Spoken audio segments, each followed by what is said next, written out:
Welcome to the Popcorntalk Network. For the online broadcast network that features movie discussion, news, and interviews, press 1. Popcorn Talk. We talk movies. Tiptoe through the window, by the window, that's where I'll be. Come tiptoe through the tulips with me.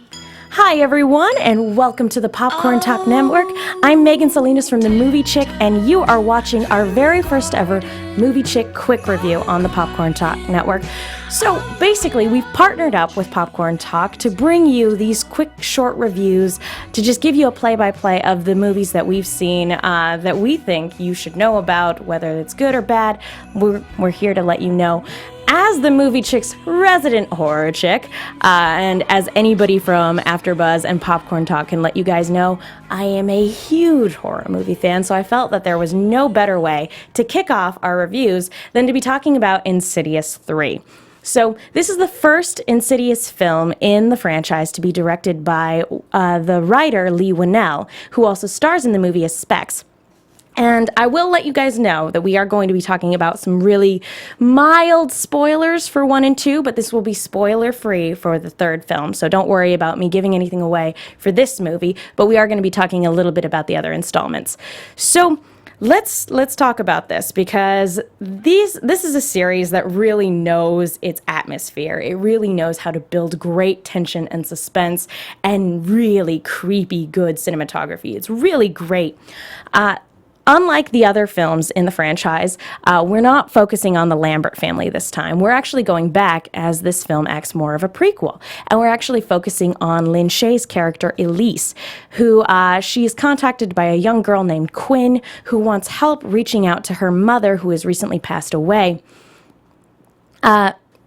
Elise is reluctant to do so because she also has experienced loss in her life, and now she actually fears going into the further because there, as we've seen from previous installments, there are all sorts of dark and insidious things lurking, waiting to strike. So this is a very fragile take on Elise's character. She warns Quinn not to go ahead with it, and sure enough, it doesn't take long before something in the dark starts terrorizing Quinn and her family.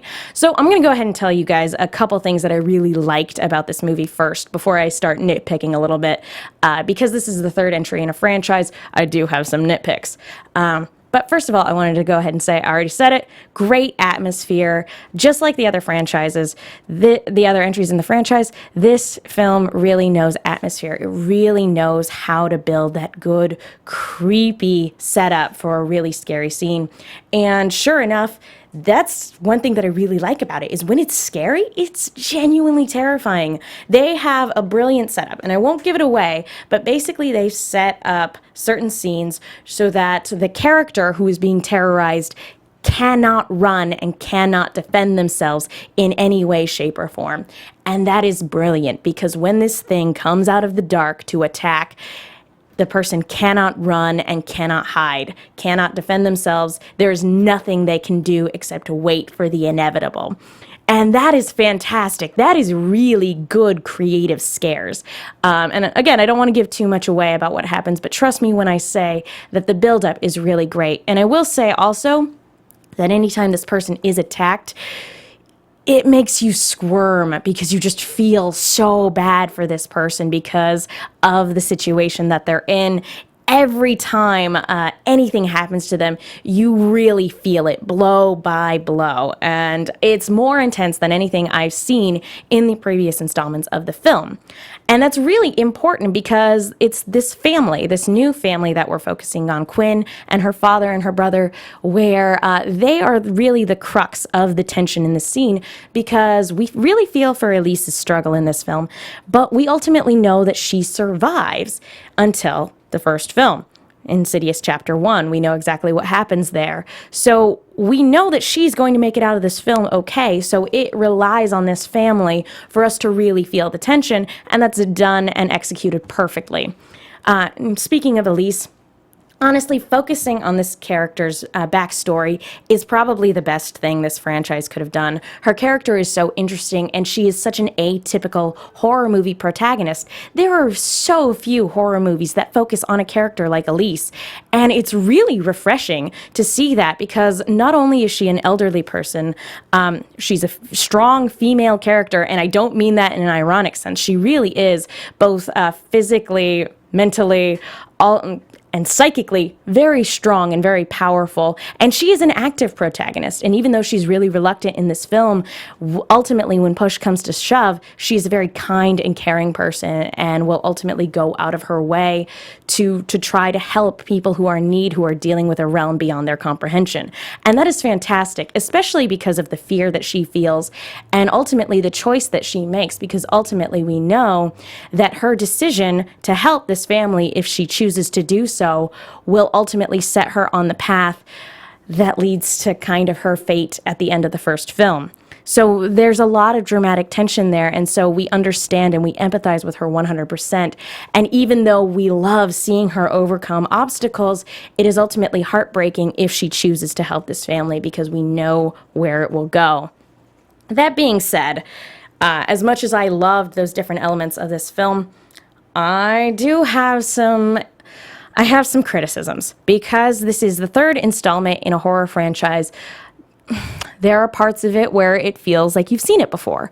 The further, it's not kind of as creepy as it used to be, because we're getting used to seeing it. We've seen it in 2 other films before.